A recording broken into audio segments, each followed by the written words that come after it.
Breath of Fire 3, of Gods and Dragons. By Estrelita Farr. Category, Breath of Fire. Genre, Fantasy/Adventure. Words, 240,135. Rating, T. Status, Complete. Summary, Dragons. Great beings the goddess deemed evil, with a roar that shook the world, that struck terror in the heart of the bravest man. But they are now extinct, for reasons unbeknown to us. Except for the last dragon. This is his story. Full novelization. Episode 1, Forward. Forward. To those who played Breath of Fire 3. In this novelization, I'll be following the storyline of the game closely, but it'll deviate from the main storyline. Yes, I'll follow the events, such as boarding the ship to get to so-and-so, but the truth behind the happenings of major events will be changed in hopes of filling the plot holes. Some other events are changed to suit my needs. You'll be able to see some of the game's conversations though, and hopefully I've done my best in adding more emotions to all scenes. To those who haven't played Breath of Fire 3. Well, if you don't mind spoilers, or if you just want to read for the fun of it, you don't have to worry because I try to describe everything. One of my friends hasn't touched the game before and she understands it well enough, so I know my novelization served one of its purposes. To those who have/haven't played Breath of Fire and/or Breath of Fire 2. Yes, I'll be using the idea that Breath of Fire, Breath of Fire 2 and Breath of Fire 3 are a trilogy in chronological order. However, even though there may be bits and pieces from Breath of Fire, not Breath of Fire 2, since I'm not too familiar with the storyline, they don't present any spoilers. I hope. To those who have played Breath of Fire 4. I'm also one of the players who support the idea that Breath of Fire 4 is the prequel of Breath of Fire, yes, the very first one, but this story I'm writing disregards Breath of Fire 4 as a prequel when I write this story. So no references from that game are used in this novelization, and that means no Fulu. To those who have played Breath of Fire 5, Dragon Quarter. I think somewhere along the line, Capcom stated that Breath of Fire 5, Dragon Quarter takes place in an alternate universe compared to Breath of Fire 1-4, so you don't have to worry about seeing any spoilers about that here. I wouldn't be able to even if I wanted to.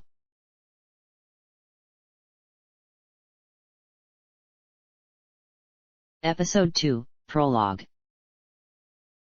Prologue. All was dark. Nothing visible in the ever-silent abyss. Nothing moved, nothing made a sound. It might have already been an eternity, no one truly knew, and it might just go on forevermore. Yet, even in this eternal darkness, the very atmosphere gave one the impression of a great creature, calm in its thoughts, patient in its wait, biding its time before the time of its awakening arrived. And that time was not too far away.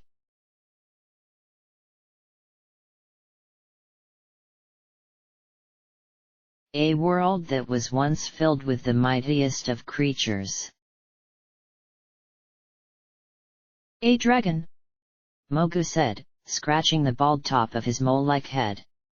I don't know about this. Gary ushered him into a wooden cart, his furry fox-like face grinning. Come on, buddy, you really have to see this. Okay, I'm coming. Whose might shook the world, whose roar instilled terror in the heart of the bravest man. The half-mole gave a thumbs up to the man next to the controls and the cart started moving along the tracks, gradually picking up speed. As it moved, he crossed his arms and looked thoughtful. The dragons tried to destroy the world. he muttered. His half-fox partner nodded. Yeah, fought in a huge war. It seemed as though they were immortal. Mogu shuddered. I wouldn't like to meet a dragon. Yeah, but they're extinct now, so nothing to worry about. But in the end, they died just like every living being, their massive bodies transforming into chrism over centuries. No one knows why they became extinct. Mogu muttered to himself. I wonder why. Unbeknownst to all, a story is about to unfold. A story of much anger, of much sorrow. There was a clank and a hiss as the wooden cart slowed to a stop. Well, here we are, Gary announced.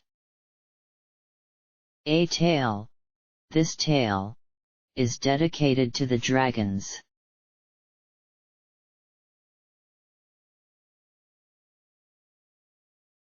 The sound of tools striking the walls echoed continually through the tunnels of Donna Mine, often accompanied by the rushing sound of carts on tracks and the yells of workers. It was hard to believe that, just a few years ago, this place was just a dark cavern that became home to various monsters. Now, it became a mining ground of daily bustling activity. It was because mankind had discovered a new source of energy and power: chrism. These glowing ores were highly valued, for they had great magical properties of varying levels, and it would take more than mere centuries for them to form. Those of a higher quality even took millennia to complete the whole process. But where did they come from?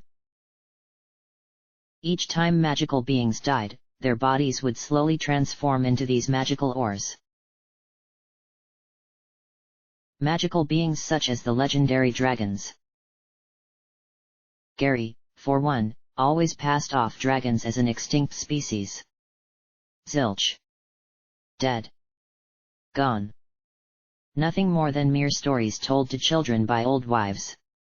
Well, except for the occasional joke thrown by either him or one of his friends, which were variations of "You had better hope you don't find a dragon in there," followed by a chorus of guffaws. Oh, that phrase became quite significant today. It had started as a typical ordinary day. Gary got up hours before dawn, took a shower, neatly combed the brown fur on his fox face, wolfed down his breakfast and went straight to the mine. He checked in, slapped his friends' backs in greeting, grabbed his pickaxe and started to work. But the day wasn't meant to be an ordinary one, apparently.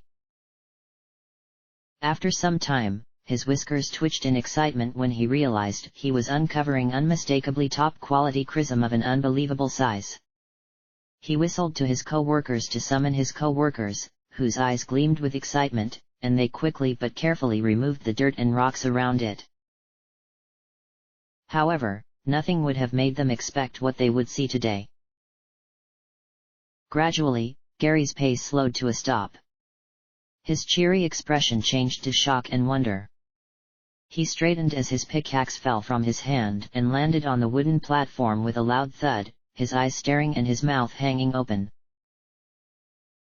There was a green creature within the purple glow of the chrism, still as a statue. The eyes on its reptilian head were closed, as though in deep slumber. The horns on its head were short. So were its front and back legs. Its tail was thick, though not as long as it could be, and the bat-like wings on its back were small and neatly folded. It was just a small one, no bigger than a large dog, but it was a creature that was, until today, known only in old wives' tales. A dragon. The reaction was instantaneous. Gary and his co-workers screamed in terror and fled from the scene, dropping their tools. Other workers, unable to see the creature from their distances, only looked at them with raised eyebrows and quizzing looks, but the manager in charge, frustrated at the extra noise, stomped out of his office. What in the name of hell are you yelling about? He roared in a booming voice that carried all the way to the end of the tunnels. Get back to work!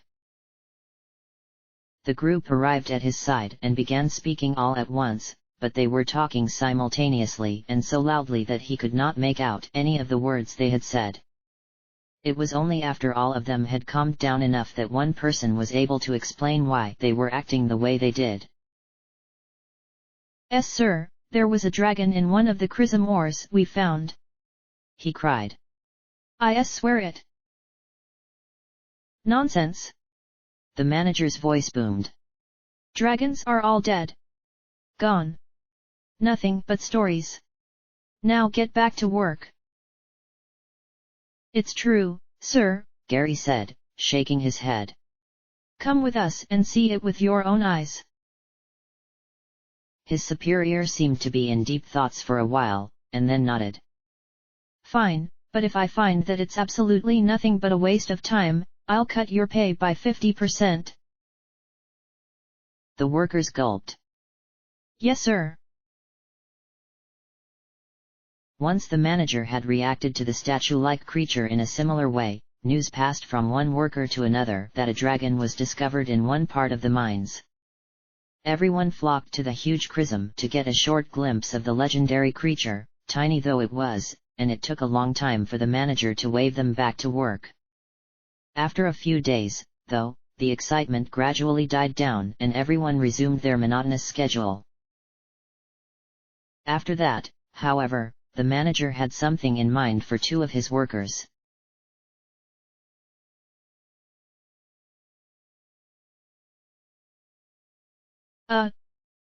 Gary," Mogu began as he reluctantly set the explosives around the huge chrism ore. "Are you sure this is a good idea?" The half-fox nodded. "Yep, I'm positive. I mean, there's no telling what will ha. Look, the boss said so, okay." The mole man sighed as he stood up. "Okay then. The explosives set. Right, let's get to work." Mogu took cover behind a boulder a few feet away as Gary followed slowly, unrolling a long coil of fuse. He set it down at his feet, struck a match, lit the fuse, then both of them prepared for a huge explosion by covering their ears with their hands. Long seconds passed as the fuse grew shorter and shorter, the duo waiting in anticipation. Then, almost too suddenly, there was a loud explosion, followed by a long rumble in the earth. Cracks formed and shot through the top half of the large chrism like lightning-fast snakes. The rumble continued like the low growl of a huge creature.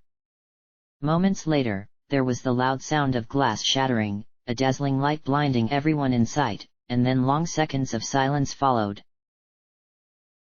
Gary stood up first, cautiously stepping out from the cover.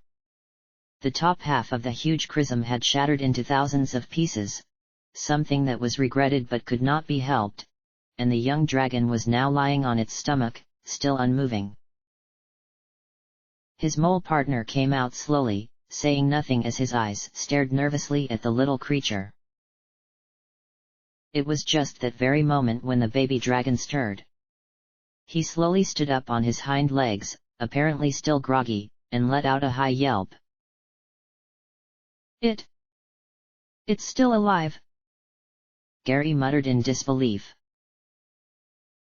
The creature shook his head, still feeling the world spinning slowly around him, his small wings spread to balance himself.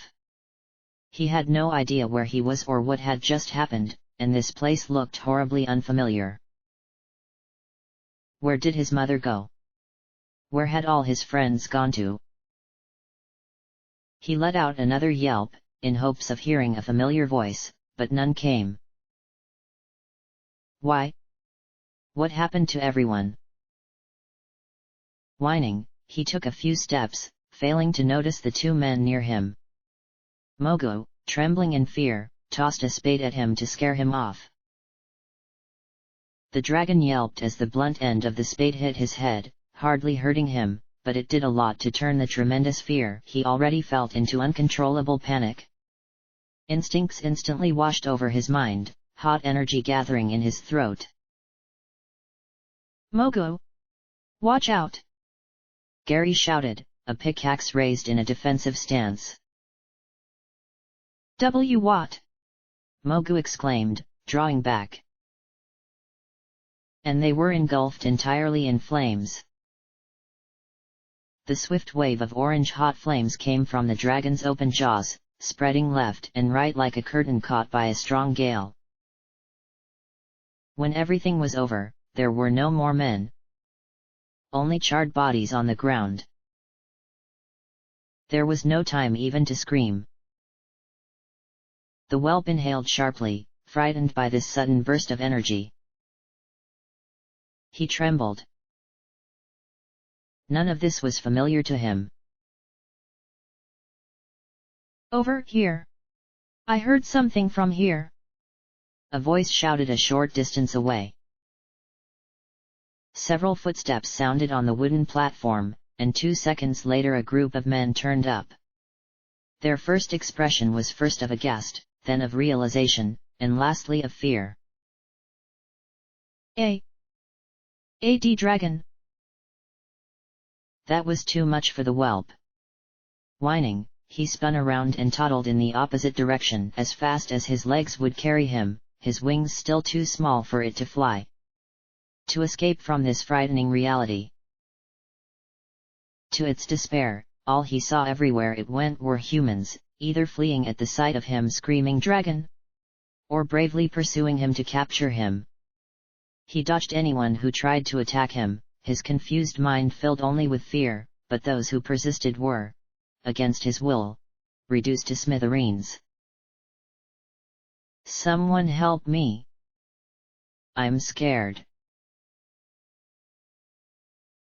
But he was quite alone. Soon, he arrived in a much larger cave, with no human within sight. Trembling, he toddled along the tunnel wall in search of a hole to hide in, but the moment he glanced up, he froze. Just above the hole he had exited from, there was the titanic head of a green dragon. A dragon! His family! He yelped in delight and leaped on several boxes to reach it, thinking that he had finally found one of his brethrens at last. But as soon as his foot touched it, he was shocked to find its hide terribly hard. Like rock. He's dead. Unable to believe it, he rubbed his cheek against the head, whining hopefully to get a reply. But there was no response. His excitement gone, the whelp slid to a sitting position, fighting tears that threatened to fall. Was there truly no chance of it finding its family? He shook his head. No. I know they must be here somewhere. He stood up slowly and slid down the hard neck of the fossilized dragon. I mustn't give up. With one final gaze at the fossil, the young dragon sadly turned and headed down in the opposite direction. However, as soon as he crossed a plank onto another wooden platform, someone else stood in his path. Someone much, much larger than those he had encountered.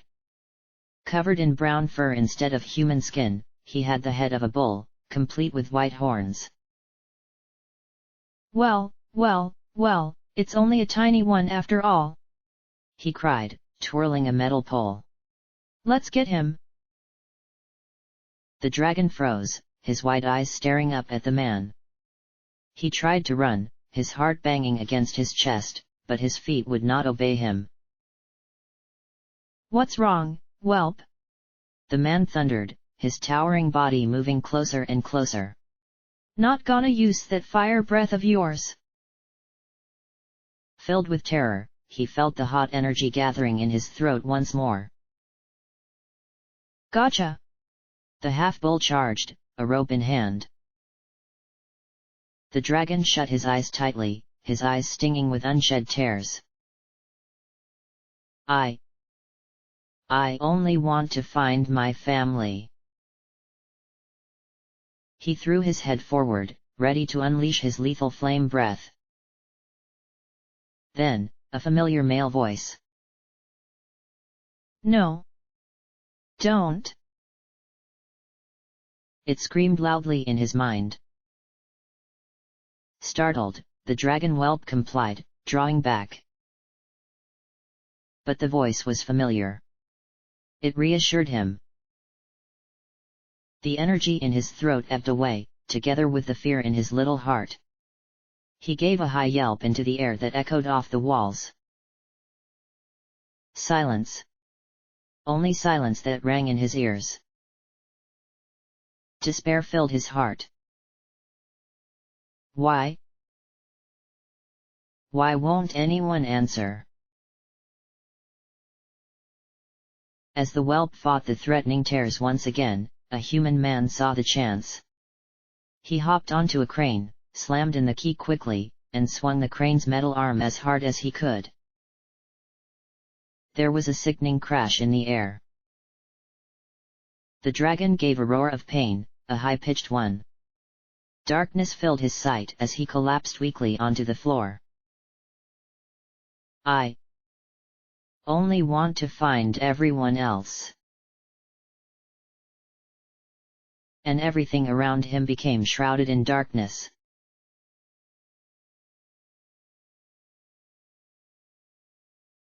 The second time so far, the whelp stirred, partly noting that the ground was trembling this time.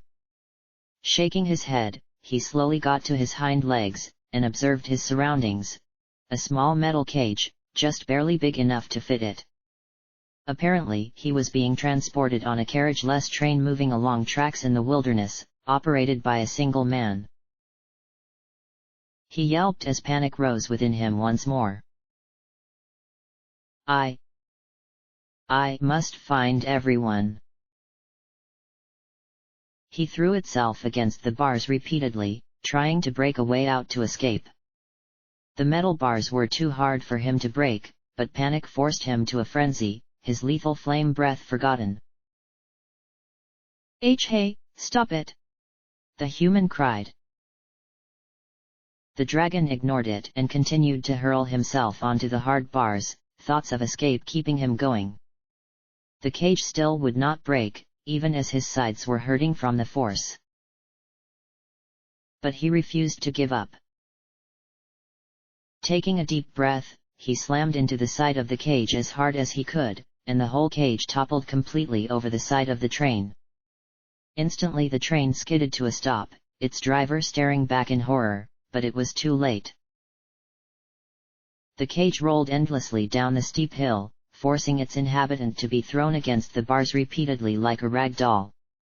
He shut his eyes tightly, tears from fear and pain welling in his eyes. And, all too suddenly, the cage slammed into a tall tree with a loud crash and shattered completely into pieces. He was thrown onto grass-covered ground, landing on his side hard, and rolled a short distance before he came to a stop. There he stayed, his limbs spread limply, pulled down by exhaustion and pain. Will this ever end? As he slowly slipped back into unconsciousness, a soft white light began to surround his battered body. However, when that light faded away, the dragon was no longer there. Only a small boy. End of chapter.